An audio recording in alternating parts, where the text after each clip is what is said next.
Toute œuvre a un impact sur la personne qui l'admire ou la déteste, parfois les deux à la fois. Lorsqu'on parle des fans d'une œuvre audiovisuelle, on a tôt fait de visualiser l'image du fanatique obsessionnel, sous-entendu dans le diminutif « fan ». On pense à ces scènes ahurissantes de jeunes filles en émoi ou à ces grands dadés faisant la queue pendant des heures afin de recueillir un objet convoité et bien souvent hors de prix. Bien sûr que ces stéréotypes existent dans ces communautés, aussi appelées fandoms, mais peut-on véritablement réduire des milliers de personnes à ces préjugés ?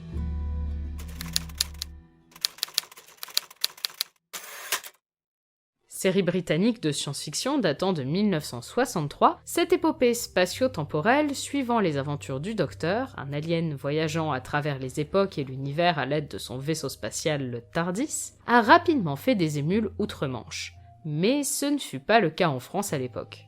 Ce qu'il faut savoir, c'est que la diffusion la plus connue de Doctor Who est celle de 2005. Il y a déjà eu des tentatives avant. Dès l'année de diffusion de la première saison, la BBC essayait de vendre à l'Europe entière les programmes. Mais le problème, c'est que si pour les Anglais c'était une série familiale, pour le reste de l'Europe c'était très effrayant. Et du coup ils n'arrivaient pas à la vendre. Mais il y avait des gens qui militaient, eux, pour que la série soit diffusée en France. Il y a notamment Jean-Marc L'Officier qui a notamment fait des articles, que ce soit en anglais ou en français sur la série. Et ensuite, la période où la série est arrivée, enfin en tout cas devait arriver en France, c'est la période de Temps X. Et là il y a Temps X qui décide d'acheter les droits de diffusion de Doctor Who, ils les font doubler, ils sortent même une collection de livres à promouvoir, parce que c'est même comme ça que Anna Karazé, producteur de Temps X, a réussi à convaincre les producteurs, notamment en disant Doctor Who est connu aussi parce qu'en Angleterre, parce qu'ils vendent des tonnes de produits dérivés, et donc du coup c'est pour ça que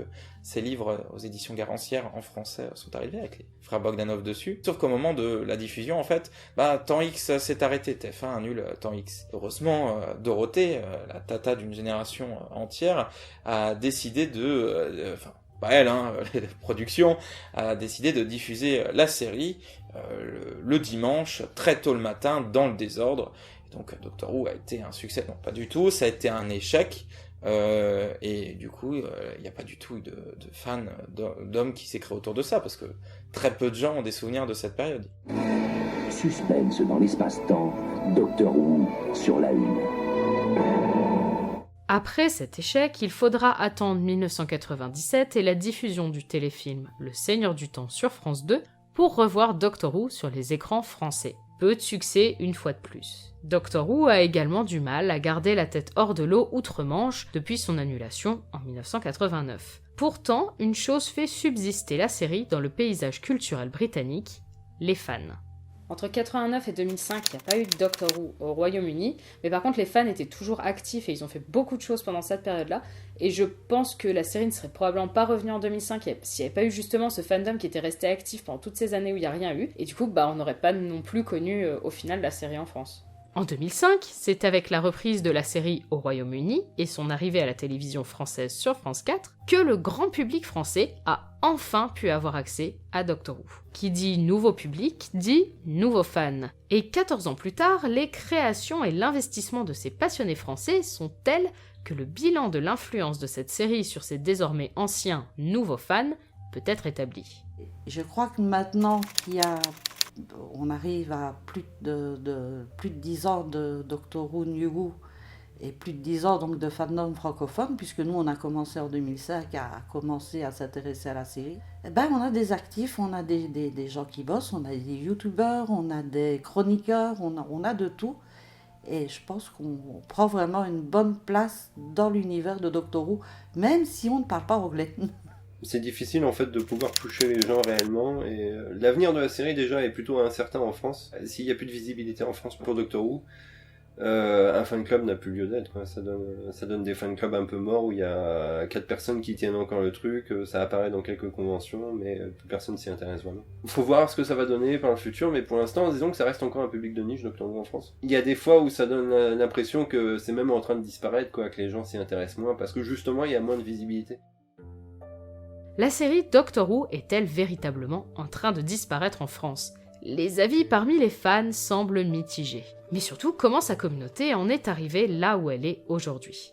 Pour cela, remontons en 2007 lors de la création de la première plateforme francophone en ligne entièrement dédiée à Doctor Who, Beans on Toast. Alors Beans on Toast, c'est un site internet collaboratif et communautaire. Donc on a un site internet qui donne des actualités sur la série. On a également un forum qui est un espace d'échange pour les fans. C'est plus le forum qui représente Beans on Toast. Moi, je suis la 3e génération d'administrateurs de Beans on Toast, donc ce n'est pas moi qui l'ai créé. C'est une personne qui s'appelle Sonny qui a créé un petit site internet avec des reviews et des dossiers thématiques. Donc il y a 2 autres personnes qui ont repris le relais, et il y a Fred et Sunji, et ils sont restés les administrateurs jusqu'en 2012. C'est également eux qui ont mis en place la version du site telle qu'elle existe actuellement, donc c'est une version 2. Et en 2012, eux aussi ont voulu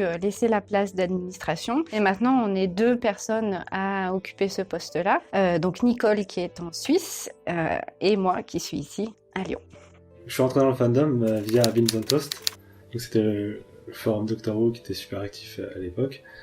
Donc j'ai commencé par, en fait, je postais des messages dans les forums, tous les gens étaient très accueillants, le fandom c'est un fandom vraiment génial. Moi, depuis ma petite banlieue de Rouen, je pouvais communiquer avec des gens qui étaient à Paris, Nantes, dans toute la France. C'est vraiment sympa. On a plus de 5000 membres enregistrés sur le forum, donc ils sont pas forcément tous actifs. Quelqu'un qui va tomber par hasard dessus peut aller lire les articles, peut aller lire les news qu'on pose dessus. Par contre, s'il veut participer aux discussions, là, il faut s'enregistrer. Mais en tout cas, ça montre qu'il y a 5000 personnes qui se sont dit « J'aime cet espace, je vais m'inscrire ». Dans les années 2008, 2009, 2010, c'est à ce moment-là où vraiment on a été un petit peu au cœur de notre activité. Il y a un truc un peu magique avec Beans on Toast, c'est que en fait les messages sont figés dans le temps, ils sont encore là. C'est-à-dire qu'on peut naviguer sur le forum et retrouver des vieux trucs.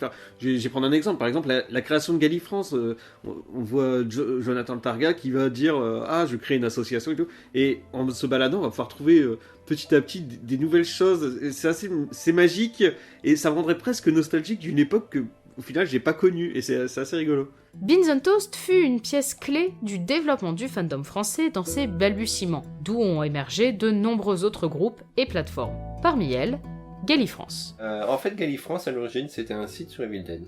C'est véridique. Le but de faire une association, c'était pas une idée qui est propre à Doctor Who, c'est juste que c'est devenu Doctor Who parce que je suis devenu fan de Doctor Who. Mais à la base, c'était pour faire une association sur le Evil Dead, parce que je voulais faire une association, un fan club. Mais j'étais mineur.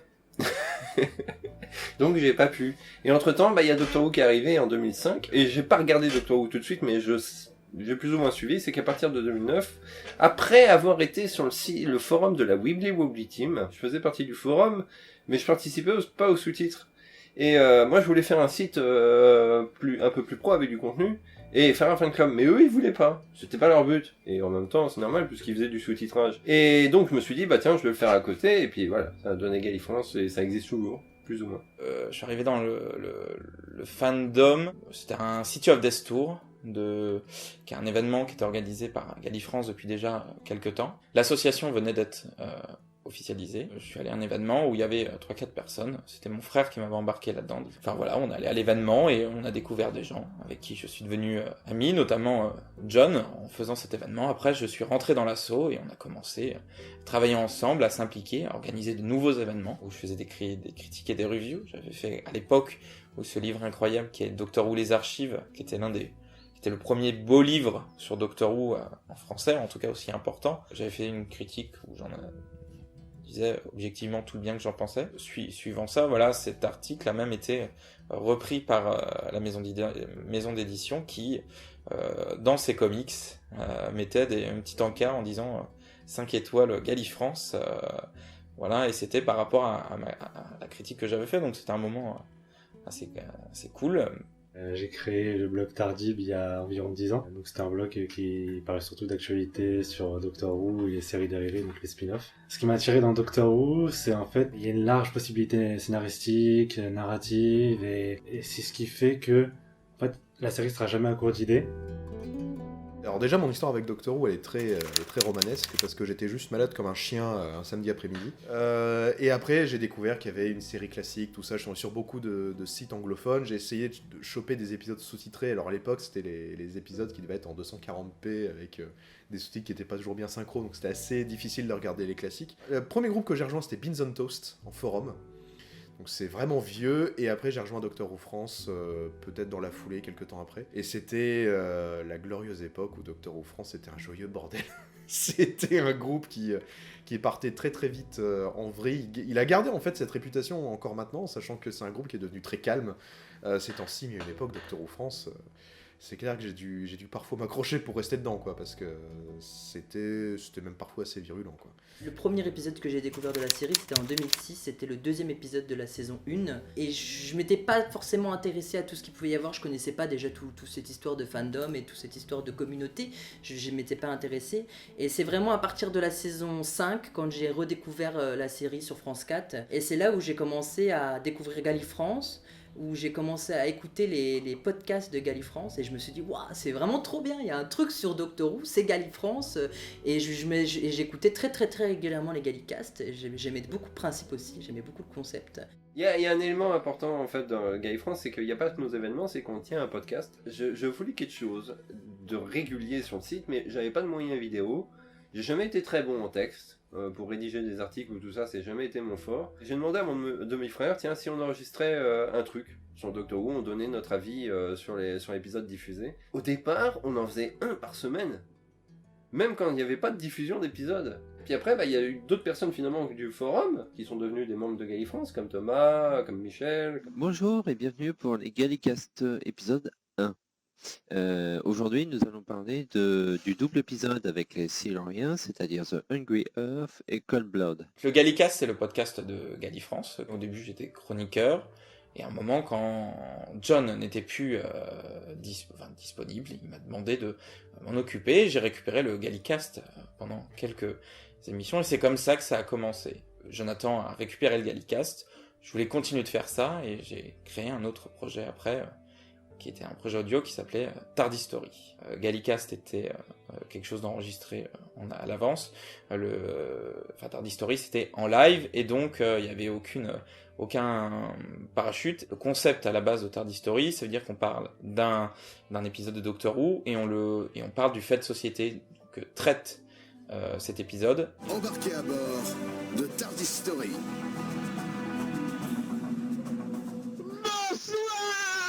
Bonsoir tout le monde, je vous hurle dans les oreilles dès le début. Comment ça va les gens ? Je me rappelle aussi d'avoir participé à un webzine qui s'appelle Type 40 et j'ai dû faire 2 articles. Il y en a un qui m'a beaucoup marqué, c'était un article sur Jon Pertwee. Parce qu'à l'époque, j'étais en pleine période Jon Pertwee au moment de mon visionnage classique. Et j'avais écrit un petit article dans le webzine de Type 40 qui avait été écrit par Michael Morris à l'époque. Et que je regrette un peu que ça ne soit plus d'actualité, mais c'est vrai que c'était un travail assez conséquent. Donc beaucoup de travail pour lui, puis pour nous aussi, donc voilà. Certains fans ne surent pas se contenter de ce que la New Who, c'est-à-dire la série de 2005, avait à leur offrir. Ils décidèrent donc de s'orienter vers la série classique de 1963. J'étais à l'époque sur Beans on Toast. Au début, quand j'ai commencé à faire des articles Wikipédia, voire même jusqu'à la toute fin, à chaque fois, j'envoyais mon article Wikipédia et à côté, je donnais mon avis sur l'épisode en question. En fait, j'ai pas vraiment fait quelque chose pour le fandom. J'ai fait quelque chose d'abord pour moi. Au début, je lisais les articles sur Doctor Who de Wikipédia et ils étaient pas très très bien. J'ai commencé à les re-remplir moi-même. D'abord, j'ai fait la nouvelle série, en parallèle de faire les épisodes de Torchwood. Au début, c'était pas très très très documenté, c'était des fiches assez basiques. Et quand j'ai attaqué la série classique, par contre, j'ai fait quelque chose de genre hyper fouillé, où j'allais rechercher comment ça a été tourné, comment ça a été diffusé. Au début, je l'ai fait et je me dis non, mais je vais faire que les épisodes hyper importants de Doctor Who. Du coup, j'ai essayé de chercher une liste des épisodes classiques les plus importants, mais j'en ai pas trouvé. Du coup, je me suis dit bon, je vais faire les premiers épisodes, puis je vais me lasser. Sans doute que je vais sauter des épisodes, puisque je vais pas me taper les 700 trucs. Et puis petit à petit, j'ai commencé à me taper les 700 trucs. Et je me suis dit non, là, je suis parti pour faire toutes les séries. J'ai créé le blog Doctor Who Classique FR.oeffort.com Ça fait déjà un petit moment, en 2012 en fait, donc ça fait déjà 7 ans. J'ai créé ça lorsque j'étais en train de rater mes études d'histoire. Je m'ennuyais beaucoup et j'ai passé beaucoup de temps à regarder des épisodes de Doctor Who qui étaient par-ci, par-là sur internet, qui n'étaient pas facilement trouvables en fait. Et je me suis dit, mais mince, pourquoi il n'y a pas une liste quelque part avec les liens qui mènerait aux vidéos? Et c'est comme ça que j'ai commencé à faire d'abord ma petite liste Word et puis à créer le blog. Je connaissais des gens que ça aurait pu intéresser, mais c'était beaucoup des gens qui les regardaient déjà en anglais, qui n'avaient pas ce problème que moi j'avais de ne pas pouvoir comprendre, même avec des sous-titres anglais à ce moment-là. C'était proprement impossible pour moi de les voir sans avoir une traduction. Du coup, je l'ai fait dans mon coin. D'abord en allant piocher sur tout ce qui avait été déjà fait. Il y avait des gens comme Pirard qui avaient déjà commencé, Navicule. Donc d'abord je n'ai pas demandé la permission aux gens, je l'ai demandé plus tard. Ils ont été gentils, je disais toujours merci à tel traducteur, merci à tel traducteur. Je m'appropriais pas leur travail, je ne disais pas oui c'est moi qui ai traduit trop bien, non, moi j'ai rien traduit du tout. Hein. Si, j'ai traduit une nouvelle. En 3 ans en fait on a réussi à tout sous-titré puisqu'on l'a terminé en juillet 2015. Si je vous fais cette vidéo aujourd'hui, c'est parce que j'ai une très bonne nouvelle à vous annoncer.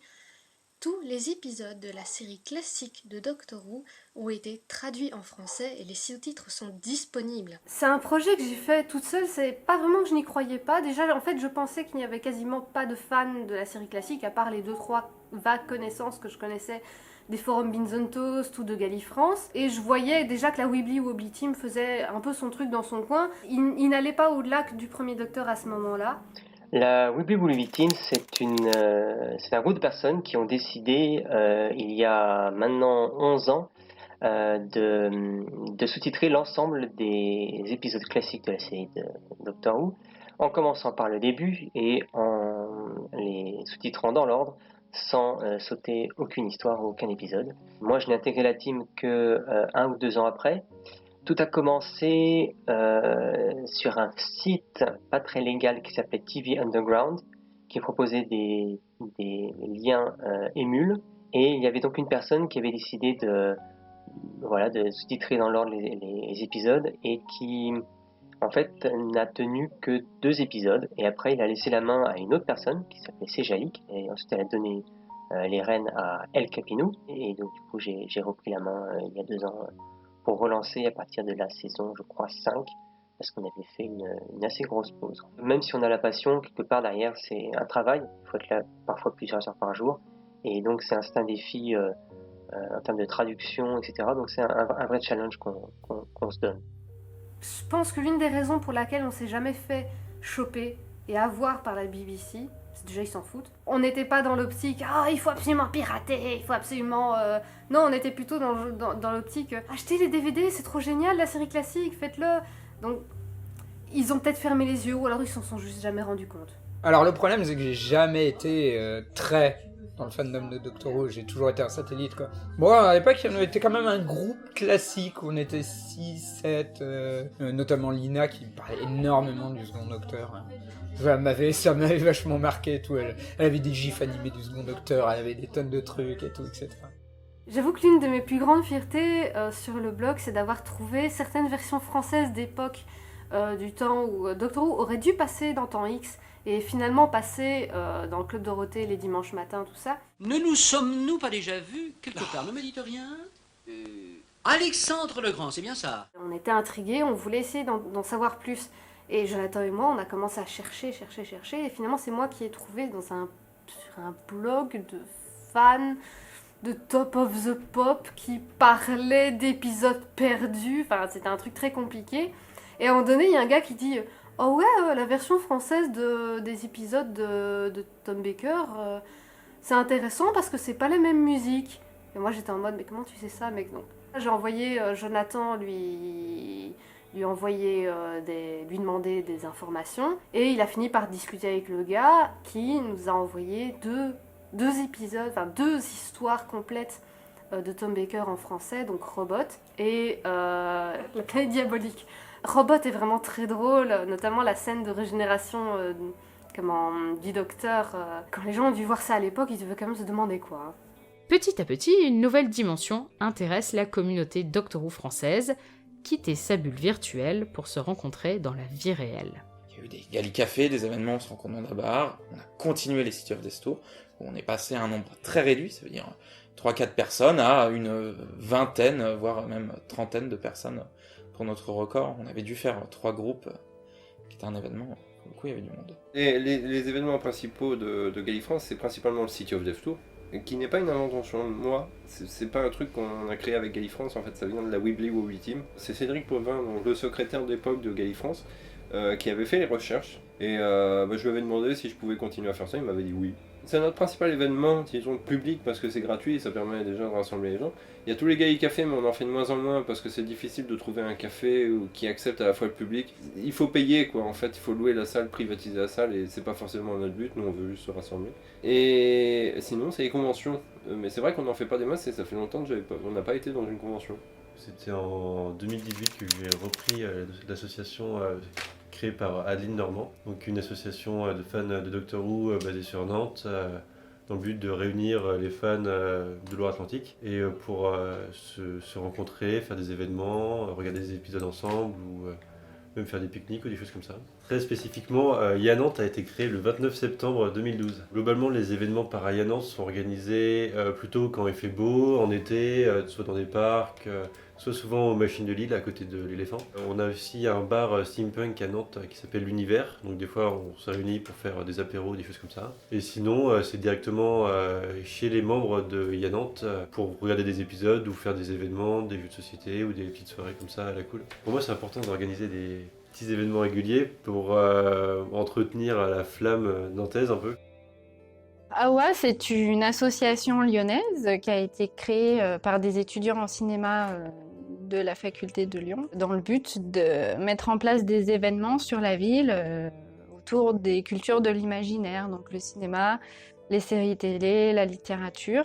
Le Dr Who Day, il a été créé en 2011. Personnellement, j'avais vu une annonce, je crois sur Facebook, d'un événement Doctor Who, une soirée qui allait se dérouler à Lyon. Et étant de Lyon, je me suis dit, il faut absolument que j'y aille. Il était dans un bar associatif, en soirée, donc c'était l'histoire de quelques heures, et il y avait 70 personnes. Et on s'est dit, pour une première fois, c'était quand même pas mal. Le premier événement marquant, je pense que c'était mon premier Comic-Con Paris, où il y avait vraiment il y avait vraiment des événements Doctor Who, il y avait Steven Moffat qui venait de parler de son travail en conférence, on a même eu un trailer en exclusivité. Enfin, Doctor Who était pris au sérieux en France pour la première fois. Beaucoup de fans sont venus à la conférence, il y avait des cosplays, les gens s'entendaient très bien, ça rigolait, tout ça. Le problème des conventions en France, c'est que t'es coincé entre un vendeur de katana et puis un truc de pop, et ça devient de moins en moins intéressant. Mis à part Geekopolis, Paris Comic Expo, c'était pas extraordinaire. C'est à Geekopolis que ça a surtout marché.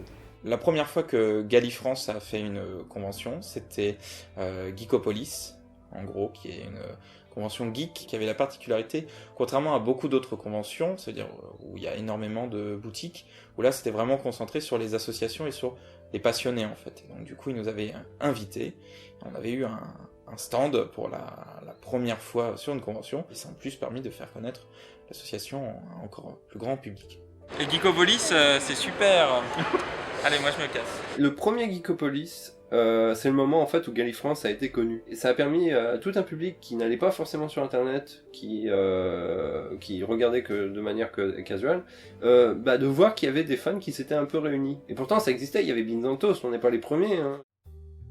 La chaîne de télévision France 4 est consciente de l'engouement qui commence à naître autour de son programme. Elle a alors l'idée de programmer en mai 2012 une soirée entièrement dédiée à la série, La Nuit Doctor Who. La Nuit Doctor Who commence par la diffusion d'épisodes de la saison 6, et ensuite, là on entre dans le vif du sujet, pour la première fois un épisode du premier Docteur est diffusé. C'était la première fois que le premier Docteur apparaissait dans un épisode entier, un arc entier. Le premier Docteur était diffusé à la télévision française.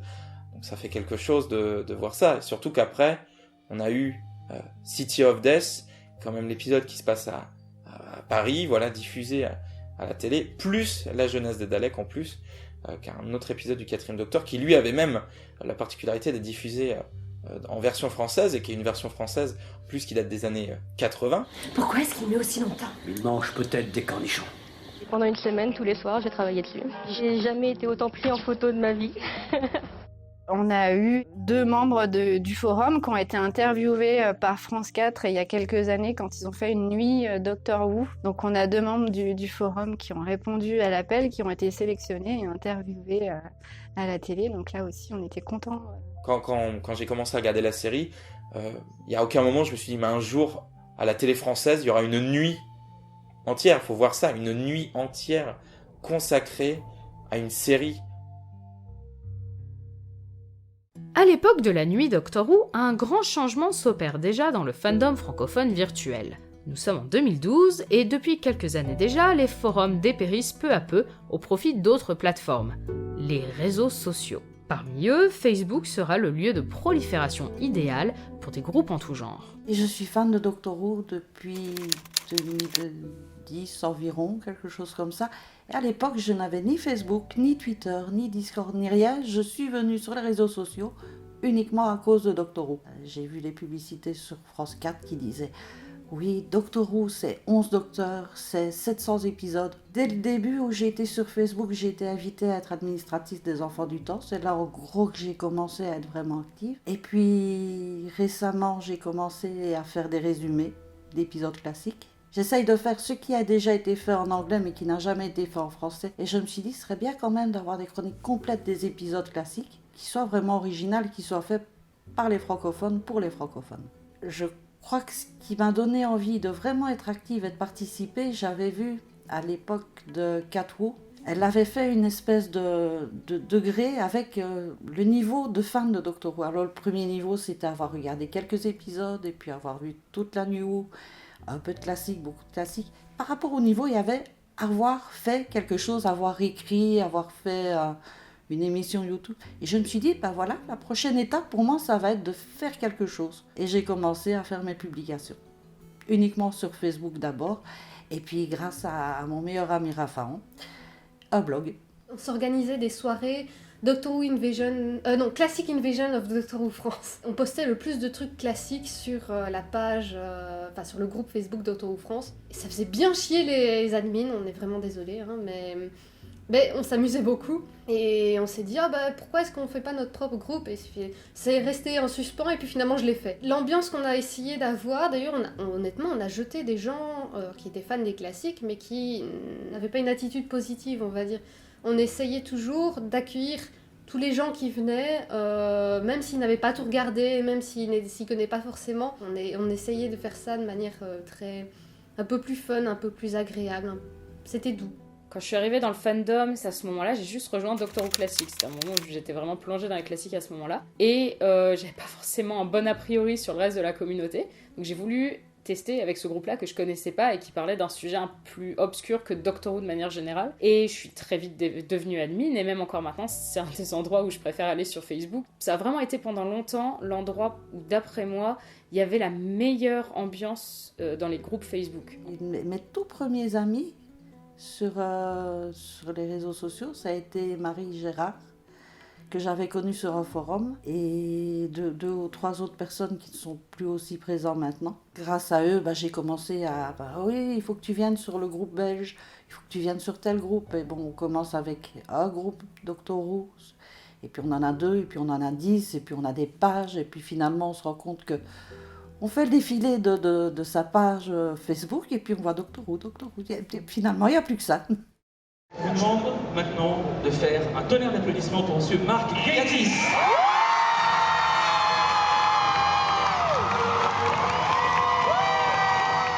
En 2013, le Comic-Con Paris, ancienne version, nous avait invités pour faire une table ronde sur le thème du 50e anniversaire. Donc on était avec d'autres blogs et sites internet. Et puis on a pu mettre en place sur 2 jours de salon un quiz. À l'origine, j'avais commencé Doctor Who en 2011 et en fait j'avais arrêté. Et c'est quand il y a eu tout le ramdam autour des 50 ans de la série que j'ai décidé de m'y remettre. En fait, on est allé à la Comic-Con de Paris où il y avait une console du Tardis et tout ça. Et j'ai dit à Julien, ah ouais, mais moi j'ai trop envie de regarder l'épisode des 50 ans.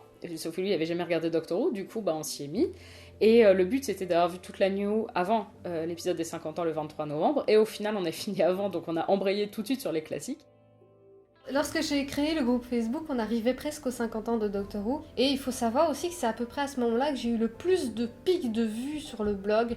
Je pense vraiment que les 50 ans ont apporté énormément de gens vers les classiques. La convention qu'on a fait pour le 50e anniversaire, il y a eu vraiment beaucoup de monde qui est venu. Nos animations ont super bien marché. Je crois qu'en plus, ça doit être la première année où on avait mis en place un escape game. 23 novembre 2013, le 50e anniversaire de la première diffusion de Doctor Who. Un épisode diffusé simultanément à la télévision dans 94 pays différents, y compris sur France 4. Pour ses 50 ans, le Docteur voit les choses en grand. Samedi, à partir de 20h05, suivez Doctor Who jusqu'au bout de la nuit sur France 4. Je me rappelle avoir regardé les 50 ans avec des amis quand ça passait sur France 4, mais nous on était 4-5 à manger des cacahuètes, donc déjà niveau émotion c'était un peu plus bas, tu vois. J'ai fait que râler pendant 1h30, donc c'était pas bien. Je me souviens pour l'épisode des 50 ans, on était à 2 chez nous, on avait un vidéoprojecteur, et tout ce dont je me souviens vraiment, c'est qu'on avait pris des photos pour mettre sur Facebook à 2. C'était très ridicule, c'était aujourd'hui, en revoyant ça, je me dis non, c'est pas possible, Julien, ne fais pas ça. Avoir vécu l'expérience de regarder cet épisode du 50e anniversaire, où tout le monde était là à réagir, on voyait un Dalek, alors tout le monde criait Exterminate, on voyait le David Tennant est apparu, et puis alors tout le monde est parti en live. Ça a été vraiment une super expérience, quoi. Ce qu'il y a, c'est qu'à l'époque, 2011-2013, il y a eu beaucoup d'événements. C'est beaucoup d'événements qui ressortent. Et du coup, ça donne une impression d'un fandom beaucoup plus gros à l'époque, alors que je pense pas qu'il soit spécialement beaucoup plus gros. Je pense juste que c'est ces événements, en fait, qui ressortent tout le temps, de toute façon. On entend toujours parler des 50 ans, de la Comic-Con avec Moffat. Je pense pas qu'aujourd'hui... Je pense que c'est très fantasmé, en fait. Je pense qu'aujourd'hui, on a toujours le même fandom... qui a changé, bien sûr, c'est plus les mêmes personnes, mais qui reste quand même toujours aussi important. Le 50e anniversaire eut plusieurs effets. À la fois un renouvellement du fandom avec des milliers de nouveaux fans, même si la majorité ne resta pas active une fois l'ébullition du moment passé, mais également, à travers ces nouveaux fans, de nouvelles ambitions pour la communauté. Les groupes Facebook sont toujours au sommet de leur gloire, les comptes Twitter de fans se multiplient, et émergent enfin les premières chaînes YouTube dédiées à Doctor Who. Ah, hello et bienvenue dans le Gali Review. Aujourd'hui, je vais vous parler du coffret DVD anglais de la saison 1, le coffret de la nouvelle série, bien sûr. Ma chaîne est un peu compliquée parce que je l'ai recommencé plusieurs fois. J'ai d'abord fait du Minecraft parce que j'avais 13 ans. Et ensuite, j'ai cherché pendant plus d'1 an ce que je voulais vraiment faire, et c'est là que Doctor Who est arrivé. Et j'ai décidé de me mettre sur Doctor Who, à présenter des goodies, des cosplays, des épisodes et tout ça. Je vais regarder les tout premiers épisodes de Doctor Who classique avec vous, donc en partant du premier jusqu'au dernier, en passant bien évidemment par le téléfilm et peut-être les audiobooks. J'ai décidé de faire des vidéos sur ce sujet parce que j'ai vu que la plupart des personnes faisant des vidéos sur le thème de Doctor Who, ils étaient pas français, et du coup je me suis dit, étant français moi-même, j'aimerais comprendre ce qu'ils disent dans leurs vidéos pour essayer de pouvoir utiliser tel ou tel objet sans forcément avoir à lire la notice. Et je me suis dit, mais si je me débrouillais pour moi traduire les notices et tout ça, je pourrais le faire pour la communauté francophone et leur permettre justement d'éviter de s'embêter à traduire les vidéos. Comme ça, la vidéo elle est déjà traduite puisque c'est dans leur langue, et ça leur permet de comprendre ce qu'ils regardent. J'ai voulu faire des vidéos sur Doctor Who parce que la série me passionnait. J'ai eu la chance de la découvrir grâce à un ami qui est né dans le pays de Doctor Who, donc qui est gallois. Et il a réussi à me filer le virus en fait de la série.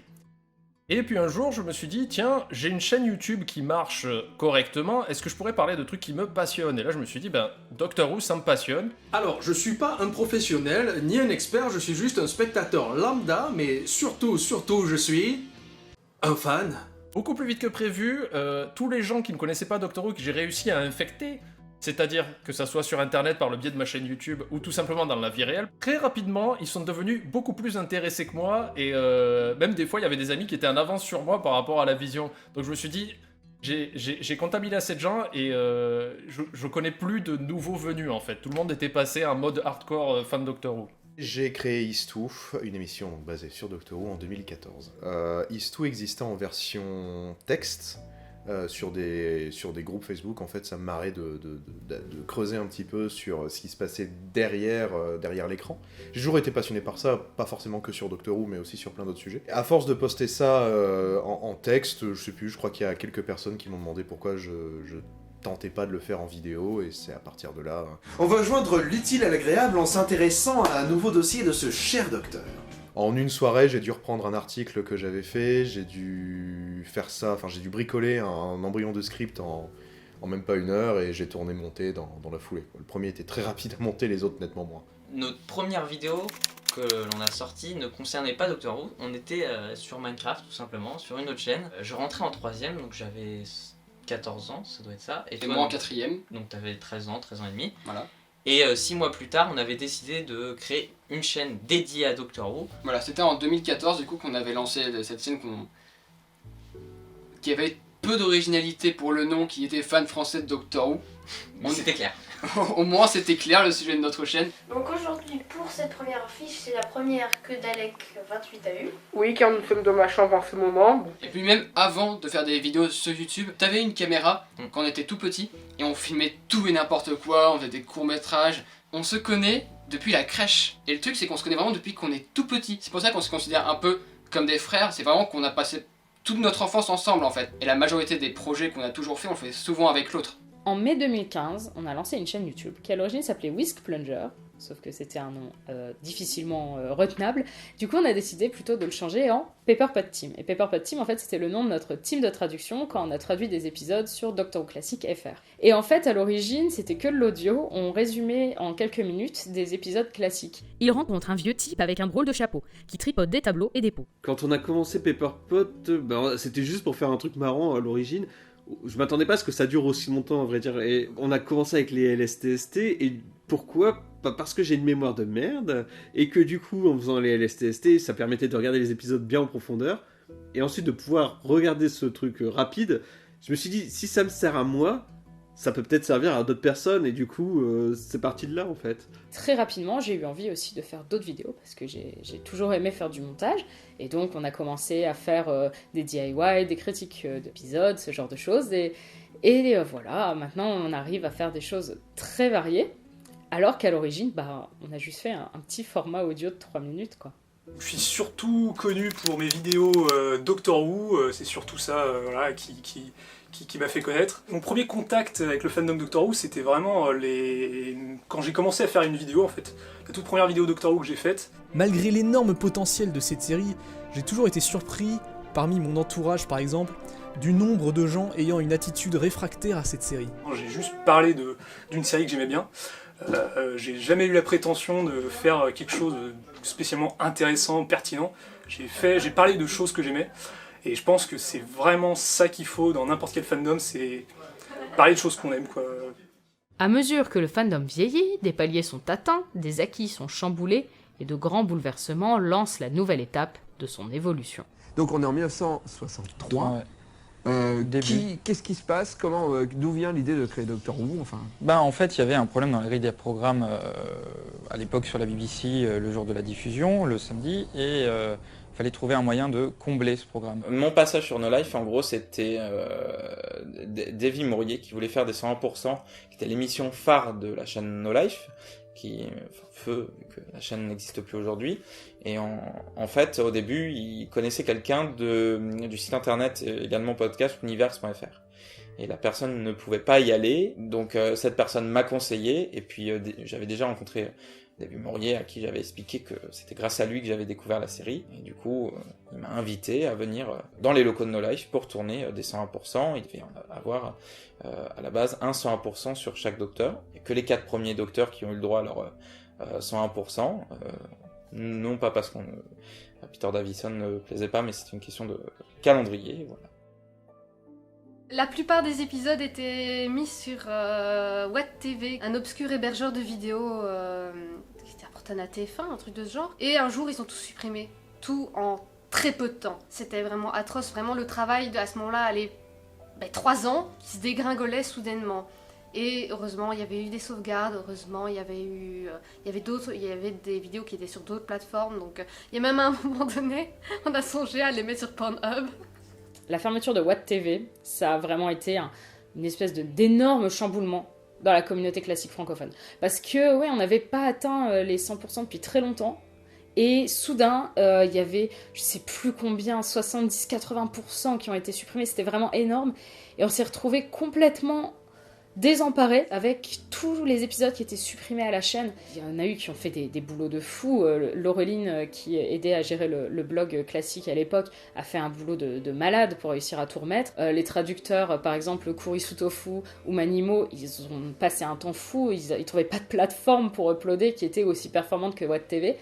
Et c'est vrai que maintenant, d'avoir réussi à réatteindre les 100%, c'est sûr que dès qu'on les a atteints, ça a été un énorme soulagement. Et finalement, ça marche comme ça. Ça continue à se faire striker et au fur et à mesure, on essaie de les remettre. Voilà. Mais le gros problème de What TV, ça a été quand même assez terrible.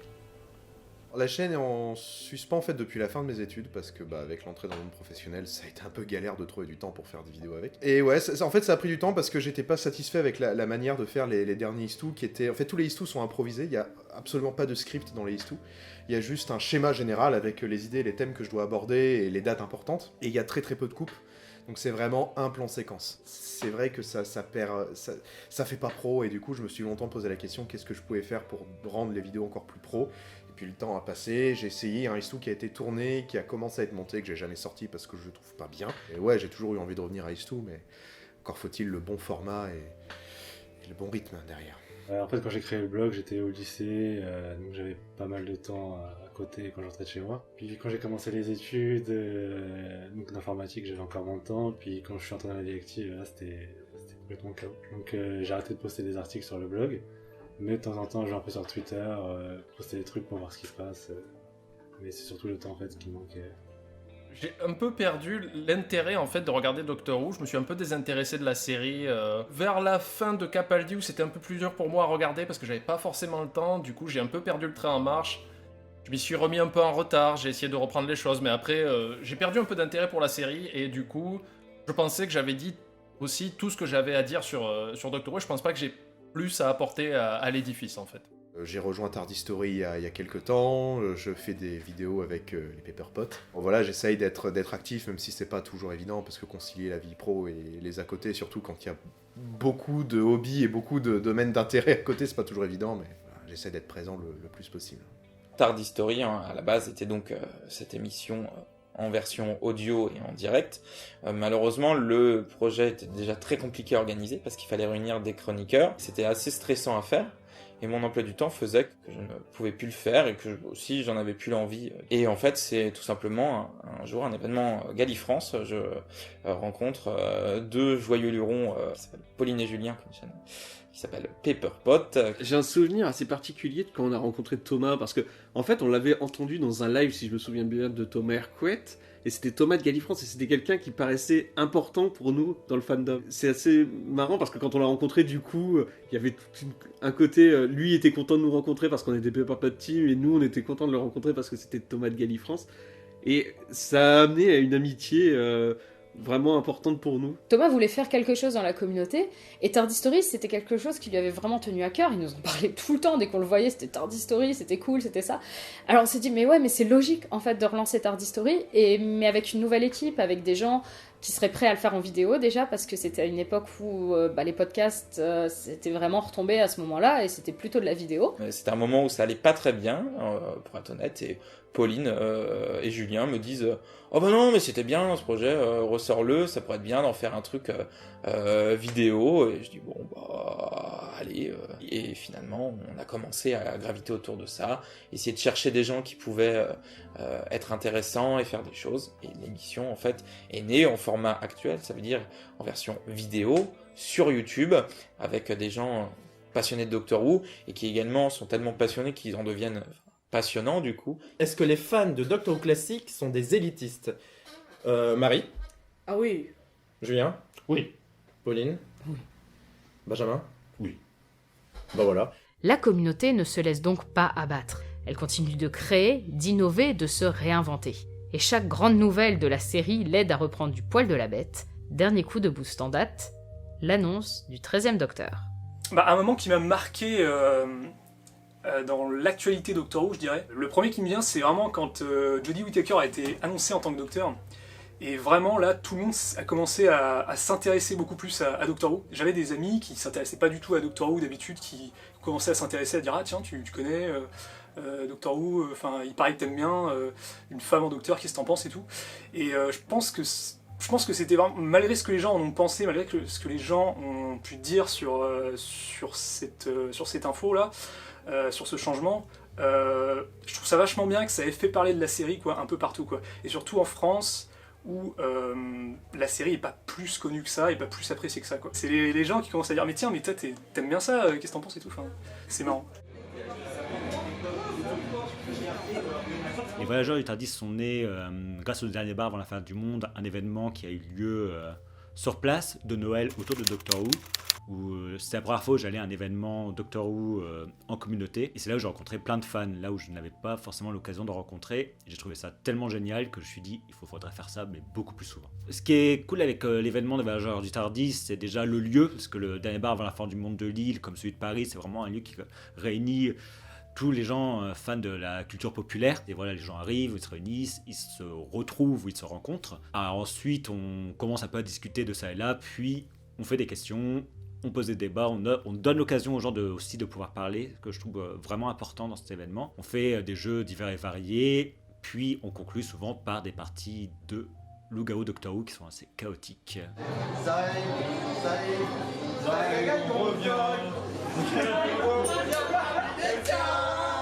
Les Voyageurs du Tardis attirent un grand nombre de fans assez différents. On peut voir des enfants comme des parents venir. On a des gens de la trentaine comme nous, ou des gens de la vingtaine qui ont découvert Doctor Who quand ils avaient 10 ans et qui sont vraiment contents de pouvoir rencontrer des fans également. Je trouve ça génial juste pour le fait de se rencontrer en fait et pouvoir discuter avec des personnes différentes qui partagent la même passion mais qui n'ont pas forcément le même regard que soi sur la série. Par exemple, on a quelqu'un qui est fan de cosplay, qui vient tout le temps en cosplay. Je trouve ça génial parce que je pratique pas du tout le cosplay.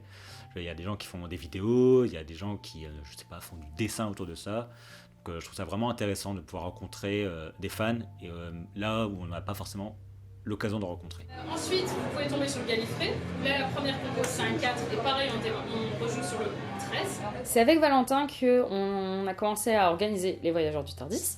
À l'origine, c'était son idée, puis moi j'ai été partante directement. Pour pouvoir faire d'autres choses que des événements dans un bar, il fallait passer au niveau supérieur et être reconnu directement comme association. Ne serait-ce que pour pouvoir louer une salle ou ce genre de choses, il faut être une association, parce qu'en étant juste des petits particuliers comme ça nous aurait coûté une fortune, on n'aurait pas été forcément pris au sérieux. Et donc du coup, depuis mai 2019, c'est le cas, les Voyageurs du Tardis, c'est une association officielle.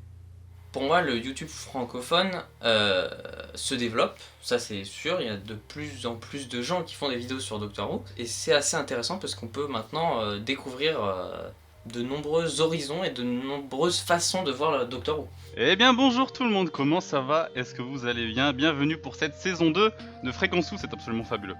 Donc on est une chaîne de podcast mensuel en live, à la fois on invite des personnes mais également on répond à ce qui se passe dans le commentaire du live, donc ça peut être des sujets extrêmement variés, et puis plus rarement on sort aussi des vidéos autres, comme par exemple cet été on a sorti un hors-série en jeu de rôle. En plus de Fréquence Who, donc déjà je suis sur un certain nombre de pages Facebook et certains Discord, assez peu de Discord au final, mais donc déjà il y a les Voyageurs du Tardis dans laquelle je suis, donc une association 1901 donc à Lille, et puis aussi la Gallifrey Academy dans lequel j'ai quelques implications, quelques apparitions et aussi le logo.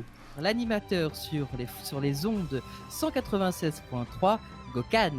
La Gallifrey Academy, donc c'est une idée que j'ai eue donc au début de septembre 2018 en fait. J'écoutais beaucoup les grosses têtes à l'époque et encore aujourd'hui, et surtout les émissions de Laurent Ruquier. Et du coup, j'ai été invitée aussi sur la fin de l'été dernier, après le travail sur des lives de David, des enfants de Tardis. Et c'est là que je me suis dit, finalement, pourquoi pas moi, en fait. Et c'est vrai qu'il y a beaucoup de Whovians sur YouTube, sans parler de Mathéo, Pepperpot, Gallifrance, Tardis Story, et tout un temps. Et je me suis dit, pourquoi pas moi? Et qu'est-ce que je pourrais faire? Et je me suis souvenu que les premières vidéos que j'ai regardées sur votre chaîne, c'était surtout les quiz Doctor Who. Et j'avais trouvé l'idée intéressante et je me suis dit pourquoi pas, en mêlant le concept des grosses têtes et l'idée des questions, pourquoi pas faire une émission qui s'appellerait la Gallifrey Academy. La Gallifrey Academy, je n'ai pas trouvé tout de suite. Je me suis dit qu'est-ce qui peut avoir un rapport avec Doctor Who, et où on apprend des choses et où en même temps on se marre, enfin même si sur Gallifrey on se marre pas beaucoup, mais et je me suis dit pourquoi pas l'appeler Gallifrey Academy. C'est comme ça que l'idée est née. J'en ai parlé une première fois à Karine. Je lui ai demandé est-ce que ça te parle de faire quelque chose avec moi où je poserais des questions et des citations. Elle m'a dit ok, je suis partante. J'ai été invitée par Anthony Fromager à participer à sa Gallifrey Academy. J'ai aussi eu l'occasion de participer sur Fréquence Who 196.3. Comment ça va, ma petite Karine? Ça va bien, j'ai chaud, mais ça va Bon. bien.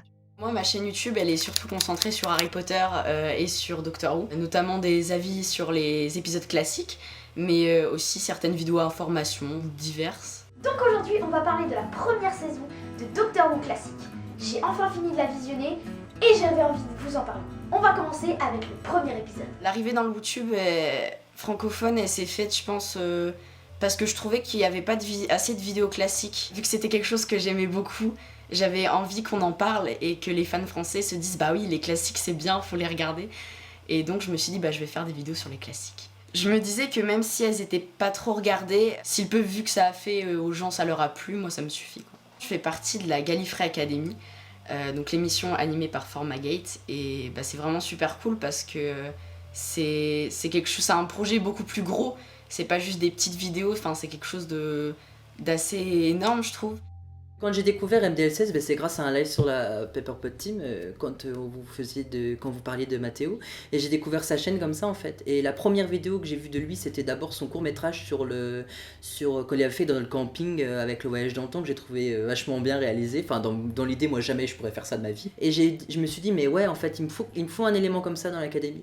Et c'est comme ça que presque tout le monde a été recruté en fait, hein. Il y en a qui sont venus d'eux-mêmes parce qu'ils avaient envie de participer, et il y en a que j'ai été chercher parce que moi j'avais envie de les voir justement dans ce concept-là. Et c'est ça aussi le but de l'académie, c'est le divertissement. Voilà, c'est le divertissement et il n'y a pas autre chose. Ouais. J'ai également participé à une vidéo sur Fréquence Who, qui est également un podcast audio, et c'était très intéressant à faire. La première fois que vraiment je me suis investie dans le fandom, en fait j'ai fait ma pub sous les vidéos de la Pepperpot Team. Et c'est comme ça que la Pepperpot Team m'a découvert, et après je pense que ça s'est vraiment fait quand je suis entrée à l'académie, et sur le Discord j'ai vraiment rencontré beaucoup de gens, et ces gens se sont abonnés à ma chaîne et ont commenté mes vidéos, et là je pense que c'est à ce moment-là je pense que je me suis investie dans le fandom. Alors de quoi on va parler ce soir? Eh bien de Doctor Who. Je suis membre du podcast Dr. Watt, qui est un podcast du label Podcut. Le but de ce podcast, c'était de reparler de tous les épisodes depuis leur sortie en 2005. Un épisode du podcast égale un épisode de la série. Et c'est destiné soit à des gens qui connaissent déjà bien, qui ont envie de se replonger dans l'univers, et peut-être avoir plus d'infos que ce qu'ils avaient en première vision, soit des gens qui découvrent la série, et pour être accompagnés dans l'avancement. Donc au début on était 4, donc Zu, Nempnau, Grand Poil et moi. Et puis vers la fin de la saison 1, on a Audrey qui nous a rejoint, d'abord juste pour faire un épisode. En fait, elle a commencé la série avec le podcast, c'était une des cibles. On voulait en plus quelqu'un qui découvre la série, contrairement à nous qui la connaissons, qui apporte son point de vue du coup de personnes qui découvrent. Depuis que j'ai repris les rênes de la team il y a donc 2 ans, comme toute personne qui se met à la tête d'un groupe, on a toujours des super idées, on se dit qu'on va tout révolutionner. Mes idées étaient principalement de relancer en fait la communauté qu'il y avait autour de nous, parce qu'il fut un temps, dans les années 2010, on avait beaucoup de personnes sur le forum, on avait un forum à l'époque, pour cette raison qu'on a créé un Discord, et ensuite je suis moi-même très friand de podcasts, et je voulais créer un podcast dédié aux épisodes classiques et profiter en fait de notre expérience de titreur pour en parler.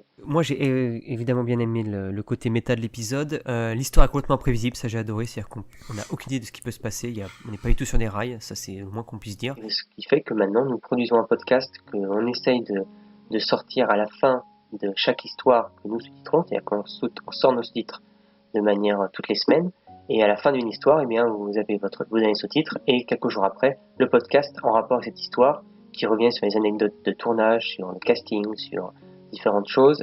On a généralement un dossier et on parle aussi des paramédias en rapport avec cette histoire. On a très peu de retours des gens qui nous écoutent, mais on a un nombre d'écoutes qui est toujours en augmentation. Donc on se dit que ça doit plaire. Outre les vidéos et les podcasts audio, la communauté Doctor Who s'est également dévoilé ses talents graphiques. Je fais beaucoup de fanart Doctor Who depuis à peu près 2014 et vous avez peut-être vu passer certains de mes dessins sur internet. Je suis assez souvent sur les Discord anglophones. J'ai un Tumblr, un DeviantArt où je poste beaucoup de choses où les gens répondent souvent ou alors ils m'envoient des idées de dessin et j'essaye de dessiner en fonction de ce qu'on propose. J'ai tendance à faire beaucoup de fanart sur les audios et les livres Doctor Who pour la bonne raison que je suis quelqu'un qui aime bien visualiser les choses dans les histoires et par définition il n'y a pas de visuel dans les audios et les livres, alors ça crée comme un manque et j'essaie de le combler en illustrant le plus de choses que je peux.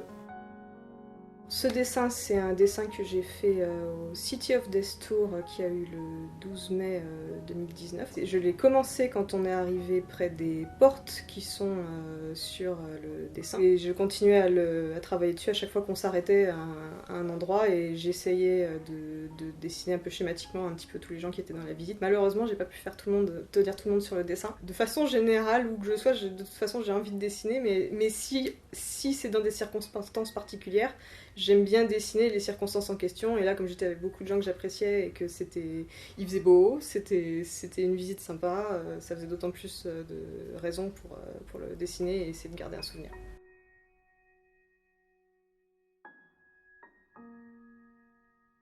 L'été dernier, je m'ennuyais l'été, du coup j'avais fait des coffrets Doctor Who minimalistes et tout.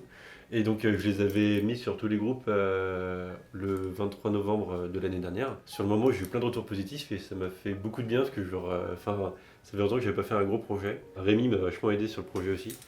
Et donc non, franchement ça m'avait fait du bien. Et après pouvoir échanger avec des gens comme ça et tout, et puis mettre ça à disposition, voilà, c'était plaisant. Si certains fans n'ont pas arrêté de créer de nouvelles choses pour faire vivre la série, le reste du fandom n'est pas non plus resté inerte. En 14 ans, il a su évoluer, se renouveler et grandir de bien des manières. En gros, quand je suis arrivé dans le fandom et que je suis allé dans les premiers événements, on était très peu, on était vraiment 4-5, même le Doctor Who Day de Paris à l'époque, je crois le premier on était 3-4, donc on se dit quand même c'est un fandom tout neuf, quoi. Quand je me suis éloigné de Gallifrance, et j'avais l'impression qu'en gros le fandom était en train de disparaître, mais en fait c'était pas vrai du tout, c'était plus qu'il était je crois en migration. Par exemple, aujourd'hui effectivement quand vous allez sur un forum, les forums sont souvent désertés, tout simplement parce que ça correspond à l'époque dans laquelle on vit. Mais par contre, si aujourd'hui vous allez sur un Discord par exemple, ou même sur Twitter, vous allez voir qu'il y a énormément de monde. Le fandom fonctionne un peu par vague en fait. Dès qu'il y a une saison, il va y avoir beaucoup de monde, les gens vont revenir. Et dès qu'il y a une période de creux, le fandom on a l'impression qu'il disparaît complètement en fait. Ce qui explique pourquoi en 2011-2013 la vague était très haute, puisqu'il y avait des événements autour qui étaient faits pour les fans. Moi je dirais que le fandom a grandi en taille, en maturité. C'était vraiment une petite communauté et petit à petit il y a des visiteurs qui arrivent et qui voient ce village et qui se disent mais waouh, c'est superbe, il y a plein de mondes différents, d'endroits différents, de cultures différentes. Oui, il est devenu plus beau, je dirais, il est devenu plus grand. Dans le fandom français, entre le moment où je l'ai rejoint et maintenant, il y a beaucoup petit à petit il y a de plus en plus de monde et des gens curieux tout le temps, et donc ça s'agrandit beaucoup. L'évolution du fandom a suivi l'évolution la diffusion télé. C'est-à-dire qu'au départ, c'était assez en catimini sur France 4, c'était pas super bien mis en avant. Il y a eu une période avec la saison 5 où là ça a été bien mis en avant et effectivement le fandom a un peu explosé parce qu'il y a de plus en plus de gens qui s'y sont intéressés parce que forcément il y avait de la publicité dans la rue, il y avait des affiches dans la rue, c'est ça, c'était vachement bien. Je me rappelle quand on a vu les premières affiches de la saison 5 sur France 4 affichées dans le métro à Paris, c'était vachement bien quoi. Et la nuit Doctor Who quand même qui a été quelque chose à l'époque pour les fans français où on a pu voir à la télé à l'époque des histoires de la série classique et ça c'était quand même génial. Et le problème, c'est que depuis, il y a eu plusieurs tentatives. Il y a des éditeurs qui se sont lancés à éditer des livres en français, des comics en français. Il y a eu plusieurs tentatives. Mais le problème, c'est qu'en fait, la télé ne suit pas. La télé ne suit pas. Et pour une série, même s'il y a Netflix, même s'il y a Internet, et même s'il y a la VOD, c'est quand même, pour l'instant en France, quand même la télé qui prime sur la diffusion de séries. Enfin, en tout cas, pour que le grand public y ait accès. Le fandom, il évolue quand même très vite, puisque, juste un exemple, on a voulu faire un Tardy Story sur le sujet, en fait, et le truc, c'est que quelques mois après, quand on a voulu le monter, il y avait des choses très bien, mais la plupart des choses qu'on disait, c'était plus d'actualité, en fait. Si on prend par exemple les chaînes YouTube françaises sur Doctor Who, il y en a quand même pas mal. Non mais par exemple, on aura Professor Who qui a fêté ses 1000 abonnés, on a un fan français de Doctor Who qui a également beaucoup d'abonnés. Review Who par exemple, on a une chaîne de podcast qui essaye de se lancer en ce moment, Fréquence Who. C'est quand tu vois ce que la BBC fait et à grande échelle, si tu passes le format au-dessus, ce que la franchise Bond fait actuellement, c'est pitoyable. On en est arrivé à un stade où les productions officielles ne font plus rien et c'est aux fans de faire la promo, les reviews, les Ils ont plus rien à faire. Ils ont plus rien à faire. On fait tout gratos. Je trouve que le fandom de Doctor Who s'est vachement diversifié ces dernières années. Depuis déjà l'arrivée de Matt Smith, je pense qu'il y a eu un engouement qui a été pris dans la série. Il y a déjà beaucoup plus de monde et tous les jours de plus en plus, tous les jours de nouvelles personnes qui arrivent, tous les jours, tout le temps. Il y a une nouvelle communauté, surtout française en fait, que j'ai remarqué. C'est pas seulement les gens comme toi et moi qui sont trentenaires ou presque trentenaires qui s'intéressent à Doctor Who, mais aussi vraiment c'est les enfants qui regardaient quand ils avaient 7-10 ans et qui ont grandi avec, et donc pour eux c'est une nostalgie de leur enfance et pas forcément une découverte provenant de l'Angleterre. Des vidéastes sur Doctor Who aujourd'hui arrivent à battre des records en termes de vues sur des vidéos, sur des sujets divers. Je suis sûr que le fandom va continuer de grandir d'année en année. Le fandom, il est toujours là en fait. Il est peut-être un peu plus caché, un peu moins présent sur Internet, peut-être, je ne sais pas. Mais quand je vois que, par exemple, avec une simple vidéo, on peut encore faire 100 000 vues, alors qu'au final, c'est rarement le cas, mais on peut le faire. C'est-à-dire que je pense que les fans de Doctor Who sont toujours là. Le fandom Doctor Who, je pense que comme tous les fandoms, il y a des gens intéressants et des gens moins intéressants. Des gens bienveillants et d'autres moins, quoi. C'est quand même plutôt un bon fandom, j'ai l'impression, d'un point de vue francophone. C'est une communauté qui est vraiment très restreinte. Je pense que tout le monde se connaît un peu. J'ai eu plutôt un bon a priori, je pense, la première fois avec le fandom. Il y a énormément de différences dans le fandom. Beaucoup trop à mon goût, en fait. Il y a les gens qui sont ouverts d'esprit, et je suis ravie parce qu'on peut discuter des heures avec eux sans qu'il y ait de problème. Et il y a des gens qui ont l'esprit étriqué, et je trouve ça tellement dommage pour eux parce que ils sont concentrés sur un seul personnage ou un seul docteur ou un seul moment et ils n'essayent pas de voir l'ensemble de l'œuvre en fait. Donc on me demande de penser ce que eux pensent, je pense que ça c'est le plus compliqué pour moi. Je lis parfois quand il y a des événements assez majeurs les conversations qu'il peut y avoir dans le fandom et je me rends compte qu'il y a vraiment un grand nombre de personnes et vraiment diversifiées dans le positif comme dans le négatif en fait. On se rend compte que ce qui se pose comme question dans cette communauté Doctor Who, c'est des questions qui peuvent se poser dans la société et c'est intéressant. Parfois ça peut être vraiment génial et parfois ça peut être un peu déprimant parce qu'on voit que parfois il y a des gens qui peuvent être fans mais parfois qui veulent trop s'approprier la série, croire qu'elle leur appartient totalement et se ferment vraiment à des nouveautés ou à des personnes à cause de ça. Je trouve qu'il y a aussi énormément de positifs dans le fandom Doctor Who. Je prenais comme exemple le moment où on a eu l'annonce du Docteur Femme, que finalement on a parlé beaucoup du négatif, mais il y a eu énormément de gens qui ont trouvé ça génial, ont trouvé que c'est vraiment une évolution dans la série d'avoir fait ça, et malheureusement on a retenu que le négatif, alors que beaucoup de gens étaient vraiment contents. Globalement, nous, ce qu'on a pu ressentir sur nos vidéos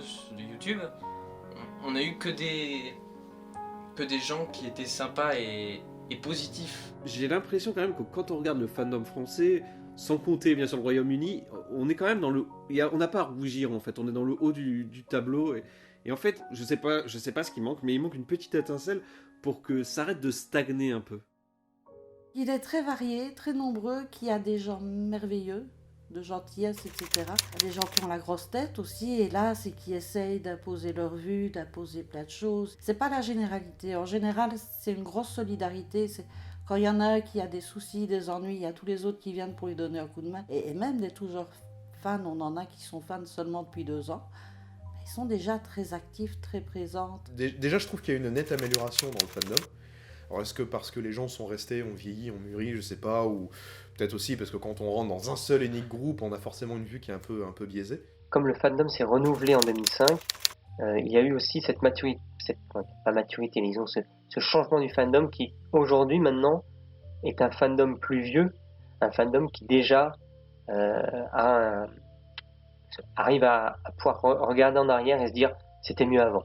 Le fandom de Doctor Who, il a ce truc d'être aussi fascinant qu'énervant en fait. Il y a toujours ce truc d'attendre que tout leur tombe dessus et il y a toutes ces guéguerres d'ego aussi par exemple qui reviennent assez périodiquement. C'est fascinant mais c'est aussi énervant quoi. Je pense que la communauté Doctor Who, c'est comme absolument n'importe quoi en fait. C'est les gens qu'on entend le plus. Et bah c'est toujours les pas contents, ceux à qui rien ne plaît jamais, ceux qui sont assez méchants envers les autres. Alors qu'en réalité, quand on regarde, bah, c'est une minorité, c'est juste que la majorité, elle est silencieuse, elle va pas forcément parler tout le temps sur tout. Et je pense que c'est aussi important du coup de se voir IRL. On réalise déjà qu'il y a certaines personnes qui ne parlent pas sur internet, mais qui sont présentes pourtant et qui sont des gens beaucoup plus positifs, et même des gens qui vont être assez agressifs sur internet, là ils vont être face à des gens directement, et du coup ils vont être beaucoup plus doux, ils vont mesurer leurs propos et tout ça, et être beaucoup plus bienveillants. En fait, je pense que c'est un gros problème sur Internet, c'est les communautés Internet, elles sont essentielles, mais on a du mal, et je m'inclus dans ce « on », à se souvenir du fait que c'est des personnes réelles de l'autre côté de l'écran. Et du coup, on va leur parler de façon agressive, alors que c'est des gens qui ont des sentiments aussi, Enfin, nous, quand on nous parle agressivement sur Internet, on le prend mal, et c'est normal. Je perçois pas le fandom Doctor Who comme une espèce d'ensemble, parce qu'il y a tellement de sous-fandoms qui sont intéressés par des choses tellement différentes que c'est super difficile de se faire une opinion tranchée sur le fandom en tant que tel. Et dans l'ensemble, j'ai plutôt une bonne impression du fandom, et ceci dit, il y a des zones du dit fandom qui m'intéressent plus que d'autres, où je trouve que les gens sont soit plus sympathiques, soit un peu plus stressants, ça dépend vraiment de quel sous-fandom on parle en fait.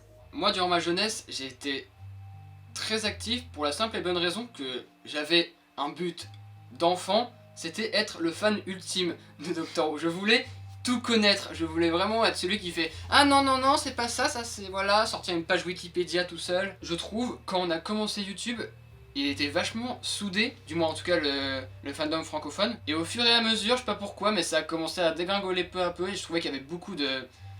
Bon après, c'est normal, ça... Qui est toujours des enfants qui s'appelaient, nous-mêmes on était des enfants quand on a connu Doctor Who, mais il y avait une sorte d'influence enfantine qui commençait à être liée sur Doctor Who et qui m'énervait un peu, parce que pour moi Doctor Who n'était pas uniquement une série pour enfants, mais il y avait, c'est comme dans beaucoup de séries récentes où il y a beaucoup d'enfants qui commencent à rejoindre les fandoms de Doctor Who, et ça décrédibilise les séries. Mon arrivée dans le fandom, ça a été assez compliqué, parce que quand j'y suis arrivé, j'étais encore assez jeune. Et j'ai été beaucoup critiqué au tout début par certaines personnes parce que je faisais du cosplay. Enfin, je venais tout juste de commencer le cosplay et j'avais commencé avec Doctor Who. Et je me suis fait critiquer parce que mon cosplay était pas similaire, parce que ça ne m'allait pas. Du coup, c'est vrai que ça m'a fait mal et que j'ai eu du mal à faire confiance à ce fandom. Mais après, quand j'ai commencé les vidéos, ça a été beaucoup mieux, ça s'est amélioré avec le temps.